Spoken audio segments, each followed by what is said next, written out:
अस्सलाम वालेकुम दोस्तों, कैसे हैं आप सब। मैं हूं उमर और आप देख रहे हैं यूवी रिएक्शन। दोस्तों, जैसा कि आप जानते हैं कि आपका भाई इस चैनल को बड़े कमाल के रिएक्शन करता है इन्फॉर्मेटिव वीडियोस के ऊपर। और आज की जिस वीडियो के अंदर मैं रिएक्शन करने वाला हूँ, सॉरी यार गला थोड़ा सा बैठा बैठा लग रहा है क्योंकि मैं काफ़ी टाइम से जाग रहा हूँ। और जैसा कि आपको पता है कि रोज़ा है तो उसकी वजह से गला थोड़ा सा ना बैठा बैठा लग रहा है, तो पानी भी पानी भी पी नहीं सकता।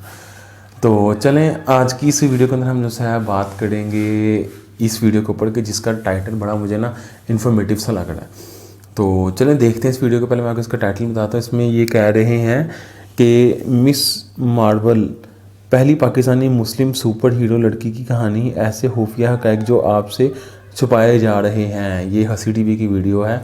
तो चलें आए इस वीडियो को देखते हैं और उसके बाद बैठ के बात करेंगे कि इसमें ये क्या बताना चाह रहे हैं, क्या कहना चाह रहे हैं। तो चलें शुरू करते हैं इस वीडियो को डिले किए बगैर। 1 2 और 3। अस्सलाम वालेकुम दोस्तों, वालेकुम मेरा सलाम। नाम है असीम शफकत और आप देख रहे हैं हंसी टीवी। हंसी टीवी। हाल ही में मार्वल स्टूडियोज की एक नई फिल्म का ट्रेलर रिलीज किया गया है जिसका नाम है मिस मार्वल, जो पाकिस्तानी निषाद एक मुस्लिम अमेरिकन लड़की की कहानी है जिसका नाम है कमाला खान। ये अमेरिकी शहर न्यू जर्सी के अंदर रहती है और अपनी जिंदगी एक आज़ाद ख्याल और लिबरल लड़की की तरह अमेरिकन कल्चर और किसी सुपर हीरो की तरह गुजारना चाहती है। मगर इसके घर वाले जो कि बहुत ही सख्त मजहबी पाबंदियां इस पर लगाते हैं, इनकी वजह से वो अपनी जिंदगी अपने मुताबिक नहीं जी पाती और फिल्म की मोस्ट ऑफ द कहानी इसी चीज को फोकस करती है। पाकिस्तान समेत दुनिया भर के अंदर कई मुसलमान इस चीज को अप्रिशिएट कर रहे हैं कि पहली बार किसी सुपर हीरो के रूप में एक मुस्लिम लड़की को दिखाया गया है और वो भी एक पॉजिटिव कैरेक्टर में। मगर हकीकत तो ये है कि ये हॉलीवुड है, एक ऐसी फिल्म इंडस्ट्री जो कि एंटी मुस्लिम और इस्लामोफोबिया के लिए जानी जाती है।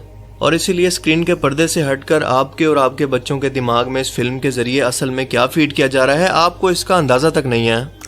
क्योंकि इस फिल्म में भी कमाला के माँ बाप को एक स्ट्रिक्ट मजहबी मुसलमान घराने के रूप में दिखाया गया है और बिल्कुल वही स्टीरियोटाइप, यानी लंबी दाढ़ी वाला स्ट्रिक्ट मुसलमान भाई और दाढ़ी वाला सख्त तरीन बाप जो कि अपनी औरतों पर पाबंदियां लगाने, इन पर जुल्म करने और इनकी जिंदगी अपनी मर्जी के मुताबिक गुजारने में सबसे बड़ी रुकावट है। इसीलिए कमाला को इनसे छुपकर ये सब कुछ करना पड़ता है, यानी दोस्तों के साथ वो डांस पार्टीज, क्लब भी जाती है, लड़के से दोस्ती भी रखती है। इनफैक्ट एक लड़के को शर्टलेस देखकर और इसकी बॉडी से इम्प्रेस होकर इसका रिएक्शन कुछ ऐसा होता है। और अपने घर वालों से छुप छुपा कर इसे अपनी जिंदगी अपनी मर्जी के मुताबिक गुजारने के लिए बहुत सारी एफर्ट्स करनी पड़ती हैं। याद रहे कि यहाँ पर मार्वल एक मुसलमान लड़की को रिप्रेजेंट कर रहा है, किसी अमेरिकन या वेस्टर्न लड़की को नहीं। क्या ये है मुसलमानों का कल्चर? और असल में इसके घर वाले जो कि इस पर पाबंदियां लगाते हैं, इस पर सख्ती करते हैं, वो दरअसल प्रैक्टिस मुसलमान हैं। और जाहिर है कि इनके दीन के अंदर औरतों के लिए ये सब आज़ादी बिल्कुल नहीं है। इनके दीन में औरतों के लिए मेरा जिस्म मेरी मर्जी का कोई स्लोगन शामिल नहीं है। तो इसका मतलब कि असल में फिल्म देखने वालों को ये पैगाम दिया जा रहा है कि कमाला को आज़ादी अपने घर वालों से नहीं बल्कि इस्लाम से चाहिए, क्योंकि इसके घर वाले भी तो अपने मजहब की वजह से ये सब करने से इसे रोकते हैं और इसका ये मजहब भी इसकी ख्वाहिशों और अपनी मर्जी के मुताबिक जिंदगी गुजारने के लिए सबसे बड़ी रुकावट है। और ये काम हॉलीवुड आज से नहीं बल्कि पिछले 100 सालों से कर रहा है, क्योंकि एक रिसर्च के मुताबिक 1896 से लेकर सन 2000 तक हॉलीवुड के अंदर सिर्फ 12 फिल्में ऐसी बनी हैं जिसमें अरब मुसलमानों को किसी अच्छे कैरेक्टर के अंदर या पॉजिटिव रोल के अंदर दिखाया गया है। इसके अलावा मुसलमानों की तरफ से किए गए किसी भी हमले को दुनिया भर का मीडिया 357% मजीद कवरेज देता है बनिस्बत किसी गैर मुसलमान के कि वो ऐसा काम करे। 2006 से 2015 के दौरान अमेरिका के अंदर 136 बड़े हमले हुए, जिसके अंदर हाफ से भी ज्यादा कवरेज इस हादसे को मिलती रही जिसके अंदर कोई मुसलमान शामिल था। जिसका मतलब कि इस्लामोफोबिया के बगैर हॉलीवुड की किसी भी फिल्म का तस्वुर आज के दौर के अंदर सोचना भी मुमकिन नहीं। ऐसे इस्लामोफोबिया इस फिल्म के अंदर हम देखते हैं कि कमाला को पिग्स यानी सुअर का बहुत शौक है। वो इनसे बहुत प्यार करती है, इसे अपनी ड्राइंग के अंदर भी बनाती है, इसकी दीवार पर भी इसकी तस्वीरें मौजूद हैं। और बतौर मुसलमान हम ये जानते हैं कि सुअर इस्लाम के अंदर कितना नापाक और हराम जानवर है, और एक मुसलमान लड़की को इससे मोहब्बत करते दिखाना क्या ये जानबूझकर इस मजहब की तौहीन नहीं है तो और क्या है? तौहीन की जा रही है। कमाला खान मार्वल सीरीज के एक फीमेल कैरेक्टर कैप्टन मार्वल से बहुत ज्यादा इंस्पायर है। इसके पोस्टर इसके कमरे की दीवारों पर मौजूद हैं। वो बिल्कुल इसी की तरह बनना चाहती है और इसी ख्यालों के अंदर वो दिन रात गुम रहती है। इसके अलावा कैप्टन अमेरिका और आयरन मैन भी इसकी आइडियल हैं और ये तीनों के तीनों सुपर हीरोज गोरे हैं, यानी वेस्टर्न कल्चर के हीरो हैं, क्योंकि इनका रहन सहन, रिलेशन, लाइफस्टाइल और मजहब सब गोरों का ही है। मगर फिल्म में ये कमाला खान के सुपर हीरोज हैं। इसकी इंस्पायरेशन है उस लड़की के जो कि एक मुस्लिम है, जिसका ना दीन इनके जैसा है, ना कल्चर और ना ही इसका लाइफस्टाइल। यानी मुसलमान लड़कियों को इस कल्चर से जोड़ने की कोशिश की गई है और सिखाया गया है कि वो अपने घर वालों के खिलाफ और खसूसन मजहब की पाबंदियों के खिलाफ जाकर अपनी मर्जी की जिंदगी कैसे गुजारें और सिर्फ तभी वो जिंदगी की असल खुशियों को हासिल कर सकती हैं।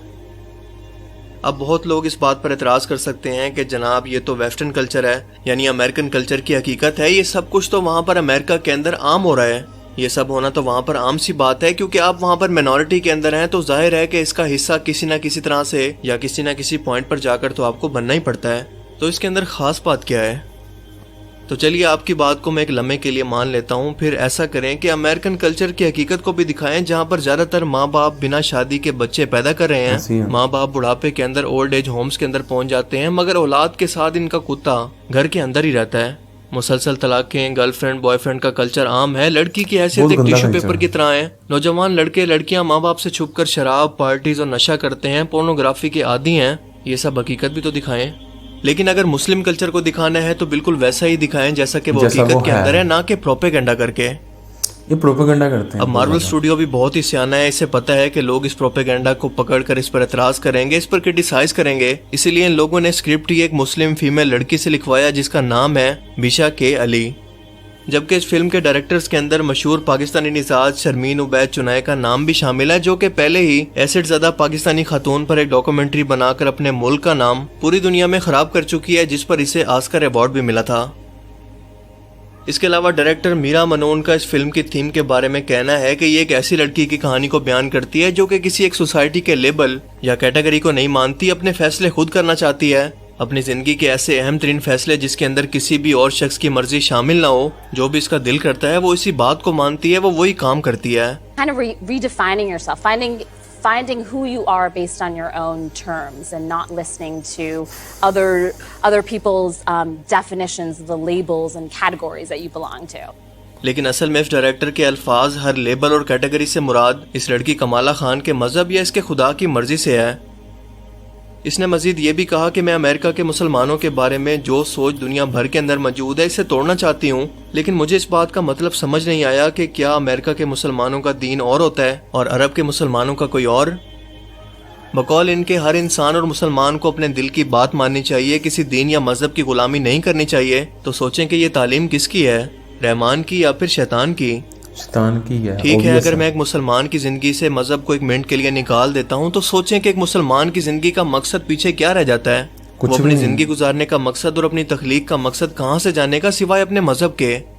क्या इस मीडिया से जाने का जो कि किसी एक ताकतवर के कंट्रोल में या किसी गवर्नमेंट की फंडिंग पर चलता है, या सोसाइटी से, या फिर ऐसी वेस्टर्न सोसाइटी से जो कि मेरे आसपास मौजूद है और इसका कल्चर इस्लाम के बिल्कुल मुखालिफ है? उस सब कुछ से जो कि आपके और मेरे आसपास मौजूद है और दुनिया के किसी एक ताकतवर इंसान की फंडिंग से या दुनिया के सिर्फ चंद ताकतवर लोगों का तैयार किया हुआ सिस्टम है, जिसमें ये media, film industry, cartoon, news और सिंगिंग इंडस्ट्री वगैरह सब कुछ शामिल है। और ये सब कुछ देखने के अंदर इंसान को अपनी ज़िंदगी का असल मकसद भी लगता है, क्योंकि पैसा, दौलत, शोहरत किसको नहीं चाहिए होता। और ये सब कुछ हासिल करने के पीछे आप अपनी ख्वाहिशों के गुलाम बन जाते हैं। इस दुनिया के अमीर और ताकतवर लोगों का गुलाम बनने से बेहतर है जो कि अपने फायदे के लिए किसी भी कानून को बदल सकते हैं कि आप अल्लाह ताला के गुलाम बनना पसंद करें और अपने पैगंबरों के जरिए इसके भेजे हुए दीन के। इस फिल्म डायरेक्टर का मजीद कहना है कि मेरे पास लोग आकर कहते हैं कि हमें बहुत अच्छा लगा कि फाइनली एक लड़की का कैरेक्टर ऐसा भी बन चुका है, एक ऐसी मुसलमान लड़की का कैरेक्टर जिससे मेरी मुसलमान बेटी कनेक्ट कर सकती है या अपनी लाइफ को उससे रिलेट कर सकती है। यानी मेरी बेटी भी इसी की तरह बनना चाहेगी। मुझे नहीं समझ आ रहा कि ये माँ बाप कौन हो सकते हैं और हैं भी कि नहीं, क्योंकि कौन मुसलमान माँ बाप अपनी बेटी को इस मिस मार्वल की तरह बनाना चाहेंगे? क्या आप बनाना चाहेंगे? Came up to me, came up to Willow, and they said, finally, we have a character out there, not just a superhero, but a character out there that we can connect with, and that my young daughter, my young son can aspire to become one. बल्कि वो तो उल्टा ये चाहेंगे कि मेरा बेटा या बेटी ना सिर्फ इससे बच जाए बल्कि उसको इतना नॉलेज भी हो कि इन फिल्म्स की आड़ के अंदर क्या जहरीला प्रोपेगेंडा मुसलमानों और इनके कल्चर के साथ किया जा रहा है, उनको इस बात का भी माइंड प्रोग्रामिंग करते हैं। और आखिर में मैं मार्वल स्टूडियो से सिर्फ इतना कहना चाहता हूँ कि अपनी वेस्टर्न फिल्म्स के अंदर लड़कियों को जैसे मर्जी दिखाएं, हमने कभी इतराज नहीं किया, मगर जब मुसलमान लड़की और इसके कल्चर की बात हो तो वही दिखाओ जो कि सच हो, वरना हमें आपसे किसी फेवर की जरूरत नहीं। ऐसी है, कोई अगर आप ज़रूरत भी नहीं मेरी है। बातों से एग्री करते हैं तो इस वीडियो को लाइक करें और ज़्यादा से ज़्यादा लोगों तक इसे शेयर करें। और अब मैं मिलूंगा आपसे एक ऐसी ही नई इंटरेस्टिंग वीडियो में। तब तक के लिए अपना बहुत सा ख्याल रखिएगा। Thanks for watching this video. अल्लाह हाफिज़। अच्छा जी, वीडियो यहाँ तक थी। इसमें ये बात एक चीज़ ऐड करना चाह रहा था कि देखें, अगर आप किसी का अच्छा नहीं कर सकते ना तो आपको बुरा भी नहीं करना चाहिए।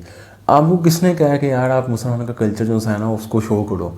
हमें नहीं ज़रूरत यार आपकी, आप ऐसी वीडियोस जो सी हैं ना वो बना के तो उसमें मुसलमानों के कल्चर को तोड़ मरोड़ के बिगाड़ के पेश करें और कहीं जी मुसलमान की औरतों पर जुल्म हो रहा है। कहाँ जुल्म हो रहा है? इस्लाम वो मज़हब है जिसने औरतों को उनके हकूक़ दिए सबसे पहले। नहीं तो अरब के लोग तो जो से वो अपनी बच्चियों को ज़िंदा दरगोर कर देते थे। आप इक्का दुक्का वाक़या से जो है ना पूरी नेशन को जज ना करें। एक वाक़या से पूरी नेशन को जज करने से नुकसान होगा आपको। ऐसे लोग भी हैं जो अपनी बेटियों से बहुत प्यार करते हैं। तो उसके बाद जो सा ये जो सा इस्लामी कल्चर दिखा रहे हैं जी मुसलमान अपनी बेटियों पर जुल्म करते हैं, आपने कहाँ देखा है? आप एक फैमिली की अगर मिसाल लेके आएंगे तो आप उसके कंपैरिजन में भी तो देखें ना कितने लोग हैं। इवन के पाकिस्तान को पूरी दुनिया में ये एजाज़ हासिल है कि पाकिस्तान वाहिद वो मुस्लिम कंट्री है कि जिसमें उनकी वज़ीर आज़म एक औरत रही हुई है, बेनज़ीर भुट्टो। आप लोग जो से आप कहना चाह रहे हैं कि जो से हम बैकवर्ड लोग हैं, ऐसा नहीं है। तो इस तरह अगर किसी मज़हब को आप अच्छा नहीं दिखा सकते ना, उसका बुरा भी ना दिखाएं। और अगर उन्होंने सही बात की है, अगर आपने ऐसी फेवर करनी है ना तो हमें आपकी फेवर की ज़रूरत नहीं है। आप अपनी फेवर अपने पास रखें और किसी के कल्चर को बिगाड़ के पेश नहीं करना चाहिए। अगर अभी हम आपके कल्चर को बिगाड़ के पेश करें, आपका फैमिली सिस्टम जो है वो तबाह हो गया हुआ है। आपकी आबादी दिन ब दिन नीचे जा रही है। वो क्यों जा रही है कि आपका फैमिली सिस्टम नहीं है। और ख़ास तौर पर पाकिस्तान, इंडिया, बांग्लादेश और ये अफगानिस्तान के जैसे एरिया होते हैं, यहाँ पे फैमिली सिस्टम है, फैमिली कल्चर है, लोगों की फैमिलीज़ हैं और लोग इकट्ठे रहते हैं। इसलिए हमारी जो सी आबादी है वो ग्रो करती है। क्यों करते हैं? फैमिली सिस्टम में साथ रहते हैं, माँ बाप, बहन भाई, बच्चे, बीवियाँ, सब जो होता है ना वो एक कल्चर है। और आप जो है आप इस कल्चर को तोड़ मरोड़ के पेश करें। और हालांकि ये चाहते हैं, दिल से ये चाहते हैं कि इनके यहाँ भी ये कल्चर हो। तो अल्लाह ताला कुरान पाक में सही फरमाता है कि ऐ मुसलमानों, इनका ये काफर तब तक तुम्हारे दोस्त नहीं बन सकते जब तक तुम इनके साथ इनके जैसे ना हो जाओ। आप अभी देख लो, आप अभी जो है अपने आप को कह दो हम सेकुलर हैं तो ये आपके साथ आ जाएंगे। अब पाकिस्तान के हालात जितना मर्जी ख़राब हो, मिनट में ठीक हो जाएंगे। ऐसे पैसे आ जाएंगे आपके पास, ऐसे डॉलर आ जाएंगे, आप फिर हुश बुश ये वो। अब दीन छोड़ दें, सब कुछ ठीक हो जाएगा। जैसे ही आप दीन के ऊपर चलेंगे आपके रास्ते मुश्किल किए जाएंगे। बेसिकली वो ये कहना चाहेंगे, जब यार एक इंसान है उसमें से अल्लाह ताला का तसव्वुर आप निकाल देंगे तो पीछे क्या रह जाएगा?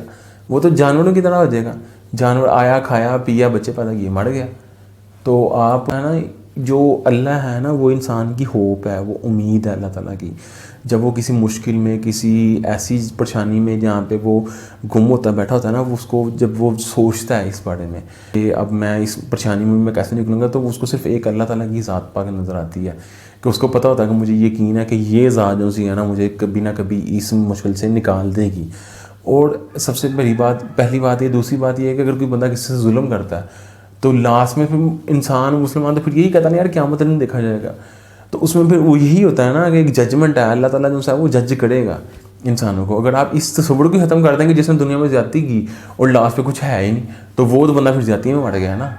तो आप ये तस्वुर को ख़त्म करना चाह रहे हैं और ये तस्वुर ख़त्म हो नहीं सकता क्योंकि अल्लाह ताला की ज़ात पाक जो सी है वो इन सारे मामला को देख रही है। और तो बाकी मैं थोड़ा सा जज्बाती हो गया क्योंकि ज़ाहिर बात है यार दीन के मामले में इंसान जज्बाती हो जाता है थोड़ा सा, मतलब कि होना नहीं चाहिए वैसे, क्योंकि जज्बातिया से मुराद में कोई गलत बात नहीं करना चाह रहा। इल्म के मैदान में जज्बात की कोई वैल्यू नहीं होती, पर इसमें मैं जस्ट अपने ओपिनियन जो है ना वो जज्बाती तौर पे शेयर कर रहा था। बाकी चलें छोड़ें इस बात को। आपको ये रिएक्शन कैसा लगा मुझे कमेंट बॉक्स में बता सकते हैं। दोबारा मुलाकात होगी ऐसी ही इन्फॉर्मेटिव वीडियो है, तब तक के लिए अल्लाह हाफिज़।